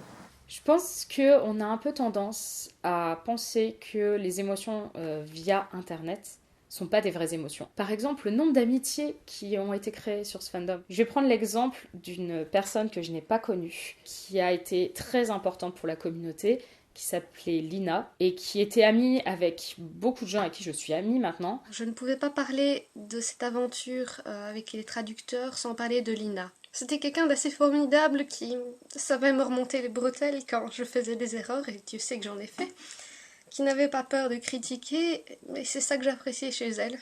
Des années après, il continue de parler de Lina avec émotion, c'était une amie très proche, alors que oui, c'était que du virtuel. Mais en fait, on serait qui pour juger les émotions que ces gens vivent dans cette communauté? En quoi c'est moins valable qu'une amitié qu'on va se faire dans la vraie vie?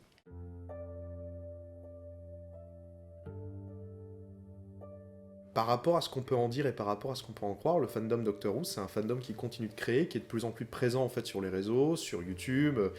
Alors parfois il y a des projets qui font qu'une vidéo ou deux et une équipe qui s'était montée disparaît aussitôt, mais c'est pas mal d'avoir cette mouvance en tout cas, de toujours vouloir apporter quelque chose à l'édifice.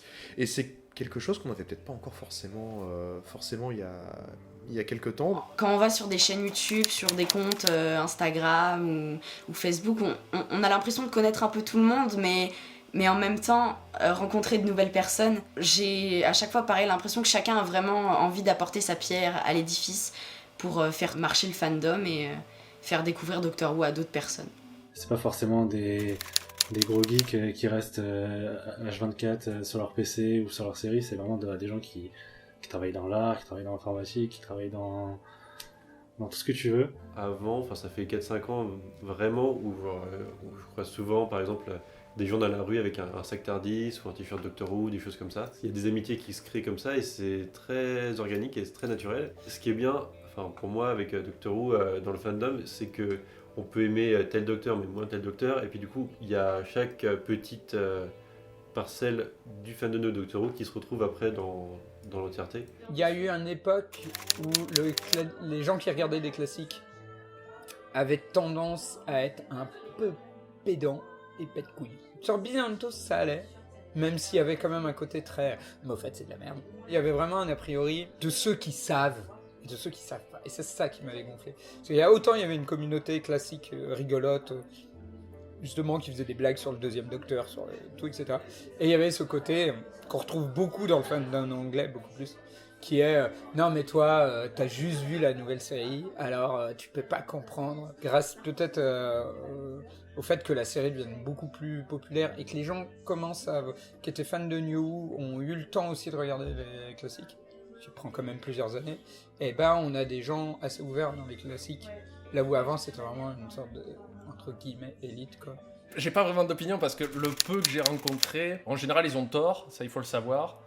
Non, le peu que j'ai rencontré était très modéré, quel que soit l'univers, que ce soit le sport, la série SF, les films, les trilogies, tout ce que vous voulez, Harry Potter par exemple, ça, t'as toujours un groupuscule fandom qui tient par amour à sa série et qui la défendra bec et ongle. Ça je le conçois parfaitement, donc dire quel est le pire fandom, je trouve que c'est un faux argument. Ils ont tous envie de protéger avec âme et passion. Par contre, le seul truc des fans hardcore de Doctor Who, c'est que vraiment, ils ont du mal à lâcher l'ancien Docteur pour le nouveau, alors que plus on avance dans les New Doctor Who, plus les scénaristes sont obligés d'imposer une espèce de monologue au Docteur pour qu'il dise « Alors en fait, le nouveau il sera sympa s'il vous plaît, lâchez-moi la grappe, le nouveau il est bien, hein, aimez-le ». Doctor Who est un fandom qui est très très très attaché au passé, alors que c'est une série qui est très orientée vers le changement, et ça génère des frictions qui sont parfois très très désagréables, et franchement il faudrait qu'on apprenne à composer avec ça et à moins de se disputer à ce sujet, parce que c'est vraiment vraiment le plus gros problème dans ce fandom et c'est vraiment un point qui a amélioré. Par rapport au fandom de Doctor Who, de ce que je peux en savoir ou des appréhensions que je peux avoir peut-être, je sais pas si appréhension c'est le bon terme, mais en tant que fabricante de quelque chose autour de Doctor Who en tout cas, et je sais que mes copains podcast partagent cet avis, on sait que c'est des fans qui sont assez exigeants et qui peuvent être pointilleux sur les détails, sur la manière dont c'est abordé. Donc on est un peu... on y va reculant. On n'a pas fait beaucoup de pub autour de notre podcast à cause de ça, parce qu'on se disait on n'est peut-être pas encore assez bon sur le sujet, on va attendre d'être un peu plus bien installé. Bon, faudra bien qu'on se lance un jour ou là, je pense que personne nous mangera non plus. Hein. D'un côté, il y a un peu les fans qui sont plus individuels chez eux, à liker des trucs, notamment des pages Facebook, des choses qui vont pas forcément être ultra experts dans un domaine, mais qui vont être potentiellement obsessifs. C'est potentiellement en fait dans cette partie du fandom là qu'on va pouvoir retrouver la partie un peu plus négative éventuellement, qui peut donner le cliché au final du fandom mauvais de Doctor Who. Et de l'autre côté, il y a le fandom plus créateur, donc notamment le WooTube, mais pas forcément seulement ça, qui va du coup être des personnes qui vont là pour le coup se connaître, potentiellement plus experts sur le sujet et qui vont créer des choses, qui vont se rencontrer, qui vont etc. Et là, qui une communauté beaucoup plus, une partie de la communauté beaucoup plus positive. Pour l'évolution du fandom, en fait, j'en ai pas forcément remarqué, vu que plutôt c'est moi qui suis plutôt passé du premier type plus individuel au deuxième en rencontrant les gens, en créant la chaîne, etc. Ce que Doctor Who Classique et FR m'a apporté, et Gallifrance aussi beaucoup m'a apporté, c'est finalement des choses que je n'aurais peut-être jamais fait autrement. Par exemple, écrire un article pour Doctor Who Magazine, ça a été quand même une expérience assez formidable. On a corrigé un livre qui a été édité aux éditions 404, on a essayé de le corriger. Ça fait toujours plaisir, ça fait plaisir de voir que le travail qu'on a fourni est quand même positif et quand même laisse quand même quelque chose de positif aux gens, voilà. Et puis dernièrement, on a été cité dans le Doctor Who Magazine, le numéro spécial Fandom. C'est des moments clés, parce qu'on n'est pas professionnel dans ce domaine-là, donc toutes ces petites choses, c'est toujours positif pour nous. Avec mon blog, c'est ce qui m'a permis d'avoir un peu plus de visibilité. Grâce à ça, j'ai pu interviewer des gens de la série, donc Steven Moffat par exemple, Mark Gatiss, tout ça. Ce que je peux retenir principalement des amitiés, du coup, toi Thomas, des gens de Gallifrance, tout ça, et très bonne expérience pour moi. Alors une expérience, qu'elle soit positive ou négative dans le fandom, c'est avant tout du positif, parce que le négatif, on s'est tous frités avec des abrutis sur Facebook, donc je peux pas retenir ça. Mais derrière, je pense que ça a été de faire partie d'une équipe, en tout cas, pour tourner des vidéos sur Doctor Who. De base, je suis quelqu'un d'assez solitaire, quelqu'un qui aime bien rester dans son coin, etc. Et en fait, le fait d'être mis au centre d'une équipe, d'avoir un fonctionnement, voilà, avec une personne qui est présente, des personnes qui participent, ça aide pas mal en fait. Et le simple fait de rencontrer des personnes que tu leur aurais pas forcément parlé dans la rue en fait, parce qu'on n'a pas forcément ce réflexe, mais les rencontrer, d'accrocher direct parce que tu as une passion commune et de commencer à créer, ça c'est génial, ça t'en apprends forcément énormément avec ce genre de personnes. Doctor Who, ça m'a apporté beaucoup de choses et encore aujourd'hui, ça m'apporte encore des choses. Je suis tellement pas pressé de finir la série classique parce que je sais que je vais attendre du coup maintenant les New Who et toujours regarder la suite de ce qui se passe avec Jodie Whittaker et puis ceux qui viennent après. Et la deuxième chose, c'est d'abord les rencontres en IRL avec des Whovians. On se rejoint tous pour la même chose et on parle tous de la même chose et on se comprend en fait. Parce que j'ai du mal à trouver des gens comme ça avec qui on se comprend. Mais voilà, ils m'ont apporté vraiment autre chose dans ma vie qui fait qu'aujourd'hui, sans eux, je dirais pas que je suis rien, mais je peux plus vivre sans eux ou sans repenser à ces moments-là. Et honnêtement, c'est de quoi je suis le plus fière, je pense. C'est de ça. Le fandom et le fait de participer à tout ça m'a apporté énormément d'amis, beaucoup de jeunes.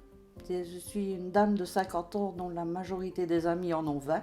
Il y a probablement des fans aussi de mon âge, mais je pense que la plupart des gens comme ça ont leur vie de famille, leur petite routine et ne sont ni sur Facebook. Enfin, il y en a un petit peu sur Facebook, mais pas actifs. Et sur Discord, les plus vieux, s'ils ont 40 ans, ils sont très très vieux. Un moment qui m'a marqué, je dirais ma première Gallifrey Academy. Je me rappelle que j'étais morte de trouille parce que c'est vrai que je suis quand même jeune et j'étais avec des adultes. Et c'est là où en fait je me suis dit que le fandom Doctor Who, peu importe ton âge, en fait on voit pas la différence. On est tous autour de la même passion, donc l'âge n'importe pas.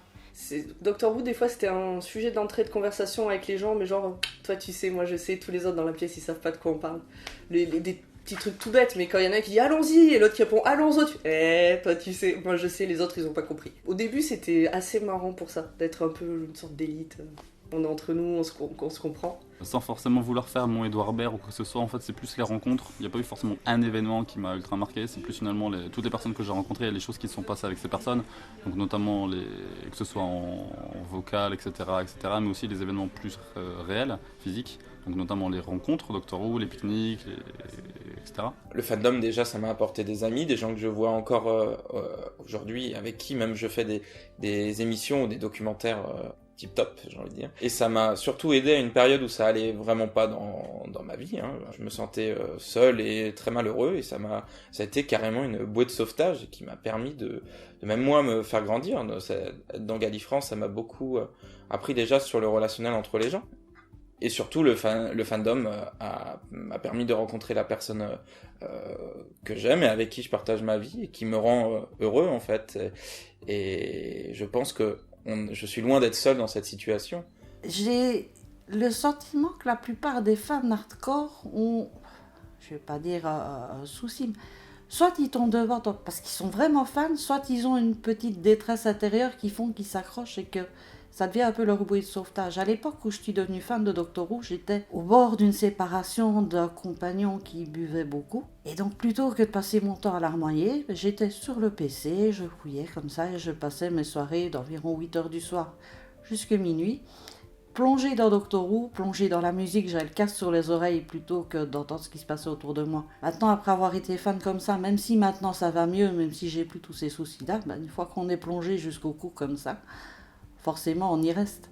J'aimerais dire que Doctor Who ça a changé ma vie, mais ça serait un peu mentir en fait. En fait, Doctor Who a fait que ma vie a pris le chemin qu'elle a pris actuellement. J'ai rencontré plein de gens que j'aurais pas rencontrés autrement. Il y a beaucoup de choses qui sont organisées par des fans qui m'obligent à sortir, à voir de nouvelles têtes, des fois à voir de nouveaux endroits, et c'est plutôt agréable d'avoir ce genre d'occasion. Du temps où j'étais dans Gallifrance et que j'organisais des événements, j'ai pu me rendre compte que le public qui venait était un public... alors je grossis un peu le trait, mais il y a énormément de gens qui n'osaient pas discuter avec d'autres, qui très timides, des personnes qui vraiment des fois préféraient rester chez eux entre guillemets. Mais comme Doctor Who est une série très ouverte d'esprit, le fandom par définition l'est aussi. Et du coup on a pu découvrir des gens qui malheureusement en dehors de ça ne sortaient jamais, mais qui du coup pour la première fois sortaient, se faisaient des amis. Ça paraît un peu cliché, grossir le trait quand je dis ça, mais c'est vrai. Et je pense du coup que ça a permis à des gens, la communauté de fans, permis de les aider, et même pour certains, on peut aller plus loin, même de vraiment les sauver. Je pense à un exemple notamment d'une sculptrice qui fait de la tournure sur bois, qui était quelqu'un qui avait vraiment des problème voilà. Il y a une sphère de sa part qui a été remise à Steven Moffat, que Steven Moffat a gardé avec lui d'ailleurs pour la projection de l'épisode des 50 ans. En gros, il y a un scénariste sur Twitter qui a lancé un appel à rechercher la fameuse personne qui a fait cette sphère, parce que Steven Moffat estimait que ça lui avait porté bonheur lors de la projection de l'épisode des 50 ans, qui pour lui et pour énormément de gens était un immense succès. Elle a été retrouvée, évidemment Steven Moffat l'a remercié, et du coup c'est un détail, mais on voit qu'avec des petites choses, les fans peuvent aller très loin finalement. Ce que ça m'a apporté, c'est déjà sur le fait de m'accepter moi-même, et donc en découvrant les classiques, à découvrir le personnage de Romana qui symboliquement se rapprochait de plus de ce que je voulais être, et donc que j'ai choisi comme prénom plus tard après ma transition. Et je pense que sans Doctor Who, je me serais pas aussi bien trouvé et aussi bien... je serais pas aussi bien dans ma peau, et puis sans les amis que je me suis fait grâce à Doctor Who, tout ça. La communauté Doctor Who m'a permis de me trouver, de pas sombrer si je puis dire, et vraiment de sortir la tête de l'eau et d'être celle que je suis aujourd'hui, et être heureuse dans ma peau, dans ma tête et tout ça. Franchement, ça fait plaisir de voir qu'il y a des gens qui s'engagent et qui se réunissent autour d'un même fandom d'une série qui est vraiment culte. Si certains des fans que nous avons rencontrés ont ressenti que la série les avait changés ou aidés, tous ont vécu des moments marquants grâce à leur passion, certains au contact des autres, d'autres uniquement à travers la série elle-même. Ce qui m'a le plus marqué dans le fandom, surtout pour Tardy, c'est quand on m'a proposé ma première interview. Du coup là, c'est là que je me suis dit putain, ça devient sérieux. Du coup c'était France 4 qui m'avait contacté en me disant ouais, y a Steven Moffat qui vient au Comic-Con, est-ce que ça t'intéresserait et tout ça. Moi j'étais comme un ouf, j'avais 16 ans et quelques je pense. Quelques années plus tard, j'ai pu participer à la conférence des 50 ans, donc là j'étais vraiment à côté de vrais journalistes quoi. C'est un peu le fait que ça soit, que je sois un peu pris au sérieux, comme n'importe quel journaliste qui m'a fait très plaisir.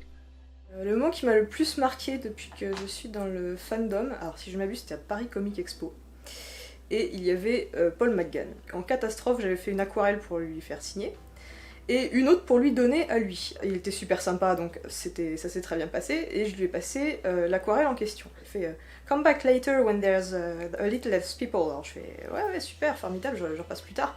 Et en fait il voulait prendre une photo avec l'aquarelle. Et je repasse plus tard. Et il avait perdu mon aquarelle. Et il y a eu un très grand moment où il a fouillé dans absolument tous ses sacs avec un air de plus en plus affolé. Et c'était à la fois un moment les plus stressants et les plus formidables de ma vie. Parce que j'avais vraiment l'impression d'avoir son docteur devant moi qui a perdu la mémoire sur un truc important. Et qui perd complètement les pédales à ce sujet. Et c'était vraiment génial. Il a fini par le retrouver si vous vous posez la question. On a une belle surprise puisqu'on a Paul McGann.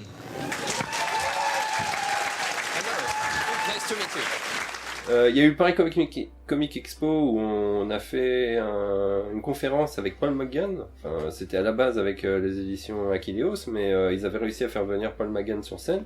Je crois que c'était le Comic Con de Londres. Je me rappelle qu'on était dans la foule et on faisait je sais plus quoi, et moi j'étais déguisé, j'avais une espèce de cosplay du 11e Docteur, parce que c'est très facile à faire et c'est pas cher. Et là je commence à me retourner d'un demi-centimètre pour voir mon pote, et là je me retrouve à bousculer Karen Gillan en fait. J'ai fait excusez-moi, mais je l'ai dit en français, elle a fait pas de problème en anglais.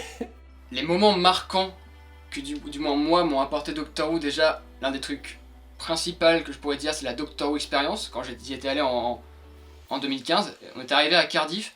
Mes parents voulaient un peu visiter la ville. Non, moi il n'y avait pas de ville qui tienne. Je voulais visiter la Doctor Experience, point. Il n'y avait que ça, moi, comme but dans ma vie. J'avais couru partout. C'était vraiment dingue. Mon père avait du mal à me suivre, il me perdait même la plupart du temps pendant que j'étais dans la Doctor Experience. J'avais que 14 ans à peine, mais c'était vraiment un moment qui m'a marqué. Et aussi, le fait que Doctor Who nous ait apporté beaucoup de vidéos et de bons moments passés entre Malo et moi, on rigolait beaucoup. Ouais, moi je pense que ce qu'on partage vraiment, c'est les moments passés sur les tournages de courts-métrages ou de cette série, où là on était entre amis et que vraiment on s'amusait, et c'est tout ce qui comptait sur le moment, et c'était vraiment super. Un souvenir particulièrement marquant avec Yanant, je crois que c'était en 2016, je venais à peine de rentrer dans l'association. Et on faisait à ce moment-là un événement dans un bar, du coup, à l'Univers à Nantes. Et là, c'était pour moi la première fois que je rencontrais des gens sur Nantes aussi. Avec ces personnes, on est devenus amis. Puis après, ensemble, on a réalisé un court-métrage sur le voyage dans le temps 6 mois après, donc de notre passion commune. Comme ça, il y a des projets qui se sont créés aussi. Un souvenir mémorable d'un live qui m'a valu ce pseudo de Formigate, Formaguette, Format et tout ce qui suit, format. Anthony Formaguette. Formaguette, fromager, tu sais pas lire. Formaguette. Et aujourd'hui on en parle encore, hein. Aujourd'hui on me dit c'est vrai que c'est de là que tout a démarré, c'est de là que tout a démarré. Je dis oui, finalement c'est de là que tout a démarré. L'événement qui m'a le plus marqué depuis que je suis fan de Doctor Who, c'est quand j'ai reçu tout un tas de notifications sur mon ordinateur me disant « Va voir sur le live de Pepperpot !» Ça, c'est un événement qui m'a marqué. Parce que voir autant d'amour comme ça qui déboulait, alors que j'étais pas là, on avait juste cité mon nom. Et puis comme ça, j'ai eu une standing ovation sans être là. Et oui, ça m'a marqué. Et d'ailleurs, sur mon compte Facebook, j'ai la vidéo avec en dessous le minutage où ça se passe. Et quand j'ai le cafard, je me rediffuse la vidéo avec les commentaires. Voilà, tout le monde dit du bien. Mais tout le monde connaît Karine. Mais oui, tout le monde connaît Karine, elle est trop mignonne. On a eu quand même quelques moments importants, notamment pour le blog, c'était la fin des sous-titrages de la série classique. Donc ça a eu en 2015, juillet 2015. J'évite de trop la revoir parce qu'elle est un peu émouvante pour moi. Sinon, oui, il y a toutes les rencontres qu'on a fait grâce au groupe, et aussi les swaps qui étaient organisés, où on s'échangeait des courriers avec des petits cadeaux. Ça, c'était sympa. J'ai un souvenir qui est très personnel et qui m'a vraiment beaucoup marqué et qui me rend émue à chaque fois que j'y pense. C'est le fait qu'à notre mariage, on a invité des gens de la communauté, donc bien entendu les Tardistory, mais également John de Gallifrance, Marie de Doctor Who classique, Gökhan de Fréquence Who, et je me dis que ça doit paraître absurde à plein de gens en fait. Je pense qu'il y a plein de gens à mon mariage qui se sont dit mais c'est qui ces guignols là-bas? En fait je pense juste que c'est des gens qui sont devenus tellement importants pour moi que je m'imagine plus passer à un événement important de ma vie sans eux en fait. Et maintenant, que faire pour continuer à faire vivre ce fandom français? Après tout, le fandom évolue sans cesse. Qui sait si les actifs d'aujourd'hui seront toujours les mêmes dans 5 ou 10 ans? Ou si les actifs d'hier reviendront? Comment savoir qui seront les fans de demain? Sur quelle plateforme? Avec quel format? Je pense que pour faire vivre le fandom, en fait, il n'y a pas de mystère. C'est continuer à faire des événements, rejoindre des associations qui existent, peut-être même en créer des nouvelles, créer du contenu, je pense, sur Internet, ou en tout cas, le point le plus important, continuer à discuter, à se rencontrer, à parler aux gens, et tout simplement de montrer que c'est une série ouverte d'esprit, parce que c'est un point qui est très important, son côté très, très inclusif en fait. Je pense que dans n'importe quel fandom, c'est toujours bien les gens qui tentent des choses. Moi j'aime vraiment beaucoup découvrir des chaînes de gens qui se lancent sur YouTube. Des fois ils continuent pas forcément, mais c'est bien de voir des gens tenter des choses, quoi. Quelqu'un qui parle de sa passion, c'est toujours intéressant à écouter, quoi. J'ai ce truc d'écouter assez régulièrement tout ce qui se fait, que ce soit vidéo, podcast, lire des articles. Même si tout n'est pas fait pour moi, bien sûr, il y a des choses qui vont moins me plaire que d'autres, mais j'aime bien voir ce que les fans font pour les autres fans, en fait. Le fandom en France, j'aimerais qu'il évolue, peut-être pas forcément plus de monde, mais surtout en fait plus de choses que les fans n'hésitent pas à partager, que ce soit sur YouTube ou même sur les réseaux sociaux. Dans tous les cas, voilà, j'aimerais en fait une plus grande implication des fans dans le fandom. En fait, au final, on a vraiment très peu de retours. Mais quand je dis très peu, c'est très peu. C'est-à-dire qu'on n'a quasiment aucun retour sur nos podcasts. On n'a pas de retour sur les sous-titres. Les retours qu'on a, c'est « Ah bah j'ai vu qu'il y avait des fautes dans vos sous-titres ». On fait « Ok, dites-nous lesquels ». Pas de réponse. Donc voilà, on n'a pas... Bon, après on a des gens qui viennent sur le Discord pour nous remercier. Mais ça nous arrive assez rarement. Si des boîtes comme France 4, tout ça, des boîtes événementielles ne créent plus trop d'événements en Doctor Who en France, comme c'est le cas depuis quelques années, voilà, faire comme Pepperpot, on fait beaucoup de contenu sur YouTube, on en parle dans des podcasts, tout ça, c'est ça qui fait vivre la communauté en France. Et je dirais que l'avenir de Gallifrance est quand même incertain. Parce que... Faut bien le dire, un fan club en France pour une série un peu pas méconnue mais qui a pas un public énorme, ça tient pas énormément. Pour l'instant, a priori, le Dr Who Day a encore quelques années devant lui. Il faut qu'il y ait des personnes motivées pour organiser, apporter de nouvelles idées. Je pense que les fans devraient se bouger un peu plus. En fait, aujourd'hui on n'a plus France 4 derrière qui va pousser la série. Et du coup, c'est à nous de tout faire bouger et de faire en sorte que le fandom vive. Et je pense que de toute façon, on n'a pas trop le choix parce que c'est soit ça, soit le fandom va stagner et mourir petit à petit en fait. On part tous de Doctor Who et au final on se découvre des passions pour autre chose et c'est ce qui permet à tout le monde de rester soudé. Et finalement Discord a apporté énormément, je pense, pour beaucoup de personnes parce que ça a permis à des personnes de pouvoir discuter oralement, chose qu'on ne pouvait pas faire avec Facebook et avec les forums. Je sais qu'on paraît obsessif pour beaucoup de gens, mais en fait, en vrai, je trouve que c'est pas forcément plus différent d'être passionné par une série et de s'être fait des amis qui ont le même centre d'intérêt que de faire exactement la même chose avec le jardinage, la pêche, les voitures, ce genre de trucs en fait. Mais par contre, je pense qu'il y a un truc qui est vraiment primordial, c'est que Doctor Who, ça a beau être une partie importante de ma vie, Pepperpot, c'est mon passe-temps principal, mais c'est pas la seule chose que j'ai dans ma vie. Je regarde beaucoup de films, je lis, je couds, je voyage, je travaille. En fait, je fais plein d'autres choses que Doctor Who. Il faut vraiment réussir à s'ouvrir et utiliser justement cette passion comme un moyen aussi de se découvrir des nouvelles capacités ou des nouveaux centres d'intérêt pour justement découvrir des choses beaucoup plus variées en fait. J'ai l'impression qu'il y a de plus en plus de gens, notamment je vois ça beaucoup sur Discord, beaucoup de gens qui ont l'air inquiets de l'avenir de la série. Personnellement, j'ai l'impression que même si la version, on va dire, officielle de la série s'arrête, ça va refaire comme dans les années 90, les gens ils vont plus ou moins se réapproprier ça, ils vont faire des histoires autour, ils vont faire du contenu autour et j'ai l'impression que les fans vont continuer à le faire vivre et il n'y a pas beaucoup de fandom où j'ai cette impression-là et c'est vraiment quelque chose de positif. Le fandom, il est vivant, il est riche, il est plein de gens formidables. Je crois qu'il ne faudra jamais s'arrêter aux quelques personnes, parce que c'est comme dans les familles. Dans les familles, on a toujours le tonton grincheux, le cousin qui vient casser les jouets. C'est pas à ça qu'il faut s'arrêter, c'est à la force qui unit les gens qui sont amis et qui seront toujours là les uns pour les autres. Prendre des nouvelles et lui dire est-ce que ça va mieux, félicitations pour les mariages, les naissances. On va avoir des naissances sûrement bientôt, parce que plus ça va et plus les fans hardcore deviennent de grands adultes.